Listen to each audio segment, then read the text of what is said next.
अस्सलाम वालेकुम everyone, salaried another new vlog. तो गाइज आज हमारा चौथा दिन है लाहौर में और आज हम लोग मैं और मेरी कज़न जो है जल्दी उठ गए थे। हम लोग ने बना लिया था नाश्ता।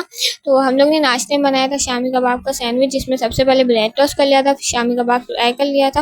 फिर हम लोग ने साथ साथ में मिलकर नाश्ता किया। और जब हम लोग साथ में होते हैं कज़न्स गाइज, हम लोग एक दूसरे की काफ़ी हॉबीज़ ट्राई करते हैं, साथ में बहुत सारी नई एक्टिविटीज़ करते हैं जिसमें बहुत मज़ा आता है। खैर इसके बाद हम लोग ने टैटूज़ ट्राई करे थे। ये गाइज टेम्परेरी थे, परमानेंट नहीं थे।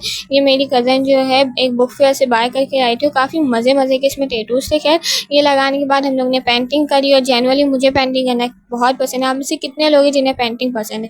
फिर हम लोग ने मंगा लिया था चीज़ेस का पिज़्ज़ा। मैंने इससे पहले चीज़ेस की कोई चीज़ नहीं खाई थी, लेकिन गाइज ये क्राउन पिज़्ज़ा हम लोग ने मंगवाया था, काफ़ी मज़े का था, बहुत ही अच्छा था। मुझे वैसे क्रीमी चीज़ टाइप चीज़ें बहुत पसंद है। आप में से कितने लोग हैं जो क्रीम चीज़ खाते हैं, मुझे तो काफ़ी पसंद है। और इसमें इतना चीज़ी और इतना क्रीम थी भी नहीं। खैर फिर हम सारे कज़न चले गए थे बैडमिंटन खेलने के लिए। हम लोग ने बैडमिंटन खेला, काफ़ी और गेम्स खेले, काफ़ी मज़ा आया। तो ये था मेरा आज का मिनी व्लॉग। होप कि आपको आज का मिनी व्लॉग काफ़ी अच्छा लगा होगा। मिलते हैं नेक्स्ट में, तब तक के लिए अल्लाह हाफ़िज़, बाय बाय।